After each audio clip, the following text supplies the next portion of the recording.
Hello दोस्तों, नमस्कार। SM किसी चैनल में मैं आप सभी लोगों का दिल से बहुत बहुत स्वागत करता हूं।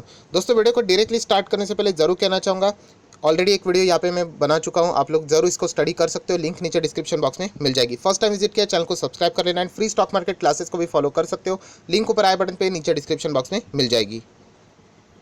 सो दोस्तों, अभी हम लोग आ चुके हैं बिल्कुल हमारे नॉर्मल स्क्रीन के ऊपर एंड यहाँ पे अगर मैं बात करूँ तो कोई इनको इंट्रोडक्शन की ज़रूरत नहीं है। Rakesh Jhunjhunwala RJ big bull की हम लोग यहाँ पे बात करने वाले हैं एंड उन्होंने कुछ बातें यहाँ पे बाजार के सामने रखी हुई है। उनको क्या लगता है आने वाली सिचुएशन में यहाँ पे बाजार कैसा कर सकता है, कहाँ कहाँ पे कौन से सेक्टर में अच्छी खासी तेज़ी आ सकती है, कौन से क्वालिटी के स्टॉक, मतलब अगर मैं यहाँ पे बात करूँ large cap, mid cap, small cap, कौन से स्टॉक उनको यहाँ पे पसंद है। तो डायरेक्टली वो कभी स्टॉक के नाम नहीं बताते, ऑब्वियसली इतने बड़े इन्वेस्टर या फिर कोई भी अगर आप लोग देखोगे तो स्टॉक्स के नाम बताते नहीं, बट उन्होंने इनडायरेक्टली हम कह सकते हैं एक हिंट भी यहाँ पे ज़रूर दी है। सो इसी के चलते हम लोग को देखना है कि राकेश झुनझुनवाला यहाँ पे फिलहाल की सिचुएशन के हिसाब से क्या उन्होंने पहले जो स्टेटमेंट किए थे बाजार के प्रति कि निफ्टी यहाँ पे 1 लाख तक जाएगा करके 2030 की अगर हम लोग बात करें 10 साल में, तो क्या उन्होंने ऐसे स्टेटमेंट्स को कोई मॉडिफाई किया है, क्या कोई चेंज किया है, सारी बातें समझ में हम लोग को यहाँ पे आ जाएगी। सो एक एक इंपॉर्टेंट पॉइंट्स हम लोग यहाँ पे देख लेंगे। पूरी बातें उन्होंने जो बोली है उसको कवर यहाँ पे हम लोग नहीं करने वाले हैं। सर दोस्तों, यहाँ पे राकेश झुनझुनवाला जी ने कहा है कि उनका जितना भी स्टॉक मार्केट का जो करियर यहाँ पे रहा है उसमें उन्होंने 3 बार ऐसी चीज़ों देखी है जहाँ पे सबसे बड़ी अपॉर्चुनिटीज़ यहाँ पे देखने को मिली थी। एंड बड़ी अपॉर्चुनिटीज़ कब आती है? बड़े क्रैश में आती है। मैं बार बार आप लोगों को बता चुका हूँ कि बड़े क्रैश में रिटेल इन्वेस्टर भाग जाते, बट जो बड़े इन्वेस्टर होते हैं वो उनको एज अ अपॉर्चुनिटी ग्रैब कर लेते हैं।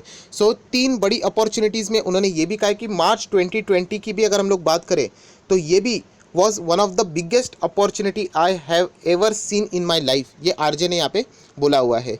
मतलब उन्होंने यहाँ पे कहा है कि जो रिस्क रिवॉर्ड का जो रेशो था वो ज़बरदस्त यहाँ पे आपके फेवर में था। मतलब हर एक इन्वेस्टर के पास इसका अपॉर्चुनिटी था एंड इसी के चलते उन्होंने ये भी कहा है कि मतलब टाटा मोटर जैसा फंडामेंटली मतलब रोबस्ट शेयर भी 80 रुपये तक हम लोग को गिरते हुए देखने को मिला था। इवन दो इसके भी नीचे हम लोग को देखने को मिला था, जो कि आप सभी लोगों को पता है उन्होंने भी पोर्टफोलियो में ऐड करके रखा है। समवेयर अराउंड 1.3% स्टेक उन्होंने यहाँ पे खरीदे हैं।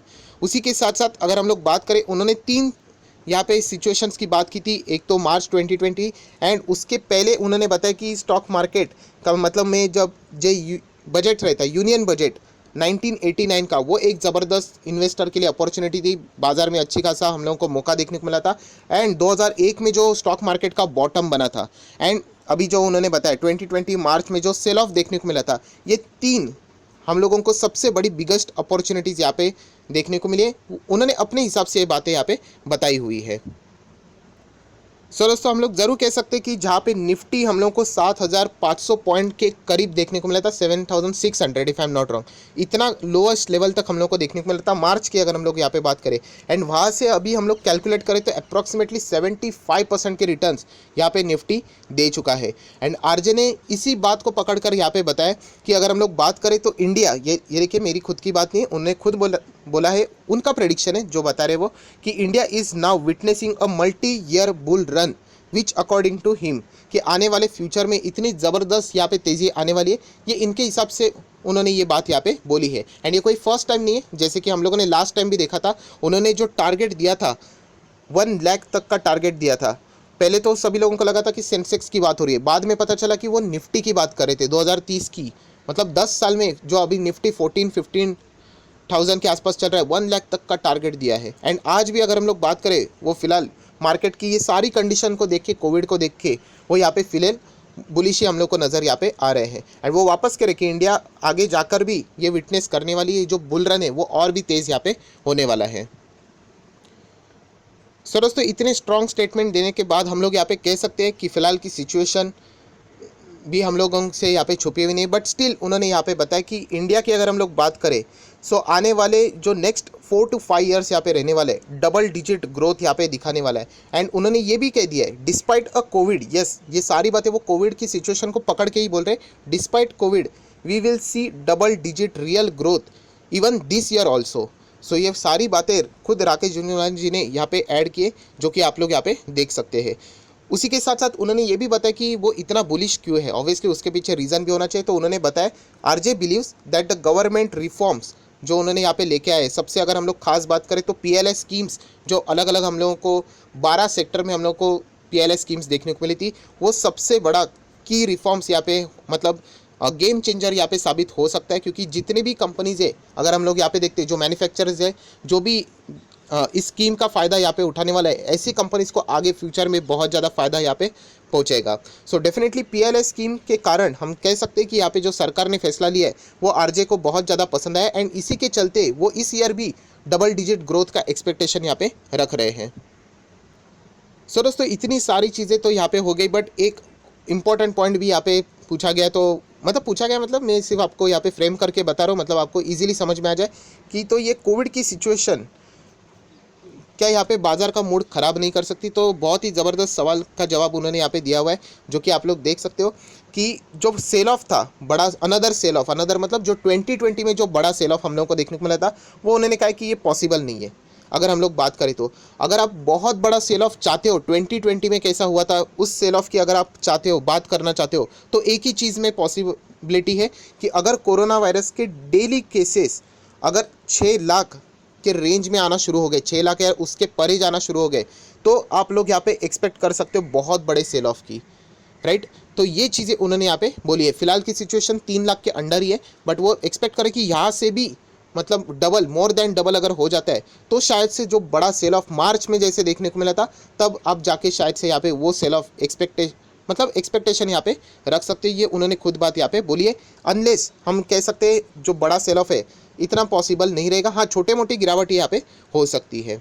उसी के साथ साथ अगर हम लोग यहाँ पे बात करें तो उन्होंने और भी कुछ पॉइंट्स यहाँ पे बताए, जैसे कि कोविड के चलते उनके पोर्टफोलियो में क्या चेंजेस हुए। तो उन्होंने सीधा सीधा बोला है कि यहाँ पे कोविड की अगर हम लोग बात करें, राइट, तो यहाँ पे वो अगर नहीं होता तो मुझे ज़्यादा खुशी होती, बट अगर अभी रियलिटी ये है कि कोविड है, बट स्टिल कोविड होने के बावजूद भी मैंने मेरे पोर्टफोलियो में ज़्यादा कोई बड़े चेंजेस यहाँ पे नहीं किए हैं, राइट। मतलब कोविड है या फिर नहीं है, उनका जो पोर्टफोलियो है इन्वेस्टमेंट के पर्पज़ के हिसाब से बात करें तो हम कह सकते हैं ऑलमोस्ट वैसे ही है जैसे कोविड होता या ना होता।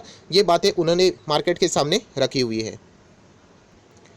देन दोस्तों अभी हम लोग आ जाते हैं और एक इम्पॉर्टेंट मुद्दे की बात के ऊपर कि आरजे को मतलब ऑब्वियसली वो स्टॉक्स के नाम कैसे बता देंगे, राइट। हाँ, जहाँ पे उनकी होल्डिंग 1% के ऊपर चली जाती है तो वो क्वार्टरली वाइज डेटा के हिसाब से हम लोगों को देखने को मिल ही जाता है। बट उनको पूछा गया कि कौन से सेक्टर उनको लगता है कि वहाँ पे बहुत ज़्यादा अपॉर्चुनिटी है। सो फिलहाल उन्होंने बताया कि आरजे ने कि यहाँ पे उनके हिसाब से कि बुलिश रहने वाला कोई सेक्टर रहेगा तो वो शायद से मेटल सेक्टर हो सकता है। ये आरजे ने अपनी स्टडी के हिसाब से सारी चीज़ें वैल्यूएशन के हिसाब से बताई हुई है। उसी के साथ साथ उन्होंने और एक पॉइंट को यहाँ पे हाईलाइट किया है कि उन्होंने मतलब वो बिलीव करते हैं कि फार्मा सेक्टर, यस, आने वाले समय में फार्मा सेक्टर, इंडिया का फार्मा सेक्टर भी ज़बरदस्त परफॉर्मेंस करेगा, जो कि लगभग $24 बिलियन तक का एक्सपोर्ट भी करता है लास्ट ईयर के हिसाब से अगर हम लोग बात करें। So metal sector and pharma sector यहाँ पे आरजे के ज़्यादा रडार पे रहेंगे। ये बातें उनकी मतलब ये चीज़ें उनके बातों से हम लोग को पता यहाँ पे चल जाती है। देन दोस्तों अगर हम लोग यहाँ पे बात करें तो उन्होंने ये भी कहा, देखिए सेक्टर तो मेटल एंड फार्मा की बात होगी, देन कौन से कैटेगरी वाले स्टॉक यहाँ पे अच्छा परफॉर्मेंस दे सकते, तो आरजे के हिसाब से उन्होंने यहाँ पे बताया कि जो बड़े लेग वाले, नेक्स्ट लेग मतलब हम अगर बात करें तो लार्ज कैप कंपनीज, जो बहुत ही बड़ी बिग विंग्स की अगर हम लोग बात करें, दलाल स्ट्रीट की मतलब लार्ज कैप कंपनी से उनको यहाँ पे ज़्यादा उम्मीद नहीं है। उन्होंने कहा कि आने वाले नेक्स्ट यहाँ पे जो बैटल रहने वाला है, हम ज़रूर कह सकते हैं mid cap and small cap यहाँ पे जीतने के ज़्यादा चांसेस ज़रूर है। सो दोस्तों अगर आप चाहो तो इस चीज़ को ऐसे भी फ्रेम कर सकते हो, जैसे मैंने कहा ना ये तो वर्डिंग्स हो गए, बट बिटवीन द लाइन्स अगर आपको रीड करना है तो जैसे उन्होंने बताया कि फार्मा एंड मेटल शायद से उनकी उसके ऊपर उनका ज़्यादा फोकस रहने वाला है, एंड उन्होंने ये भी कह दिया है क्या कि mid cap and small cap ये उनके रडार पे रहने वाला है। तो फार्मा के mid cap small cap and metal के mid cap and small cap, उनके ऊपर आप चाहो तो यहाँ पे फोकस रख सकते हो। सो ये चीज़ें हम लोगों को उनके जो यहाँ पे इंटरव्यू हम लोग कह सकते हैं, या फिर जो बातें उन्होंने बाजार के सामने रखी है उससे हम लोग यहाँ पे डिकोड कर सकते हैं। सो दोस्तों ओवरऑल जितनी भी बातें उन्होंने यहाँ पे बोली, ऑब्वियसली इससे भी और भी बहुत सारी बातें हम लोग को देखने को मिली, बट जो मेन बातें थी वो मैंने आपके सामने यहाँ पे रखी है। सो ये सारी बातें देखकर एक ही चीज़ समझ में यहाँ पे आ जाती है कि राकेश झुनझुनवाला अभी भी यहाँ पे बहुत ही ज़्यादा बुलिश है, जैसे कि उन्होंने इससे पहले भी यहाँ पे कहा था। एंड उन्होंने ये भी कहा कि आने वाले समय में और भी अच्छा परफॉर्मेंस, डबल डिजिट ग्रोथ भी हम लोगों को यहाँ पे देखने को मिल सकती है। कोविड के केसेस जब 6 लाख के करीब जाना शुरू हो गए, तब आप लोग बहुत बड़ी गिरावट का एक्सपेक्टेशन रख सकते हो, जैसे कि 2020 वाला है। ये उनके बातों से भी हम लोग को यहाँ पे आप चाहो तो अंदाज़ा यहाँ पे ले सकते हो। सो आशा करता हूँ दोस्तों इस वीडियो से आप लोगों को राकेश झुनझुनवाला यहाँ पे कौन से सेक्टर या फिर कौन से स्टॉक्स के ऊपर यहाँ पे ज़्यादा फोकस कर सकते हैं, उससे अनुमान आप लोग भी यहाँ पे लगा सकते हैं। बट हमेशा की तरह ये भी कहना चाहूँगा, ये सारी चीज़ें हम लोग पढ़ने के लिए ज़रूर ले सकते हैं, बट फाइनल डिसीजन आप लोगों ने भी खुद की स्टडी करके ही यहाँ पे ज़रूर लेना चाहिए। सो आशा करता हूँ आपको वीडियो अच्छा लगे तो लाइक एंड शेयर कर देना। So that's it, thank you very much दोस्तों, we will be meeting earning schedule. तब तक के लिए बाय बाय।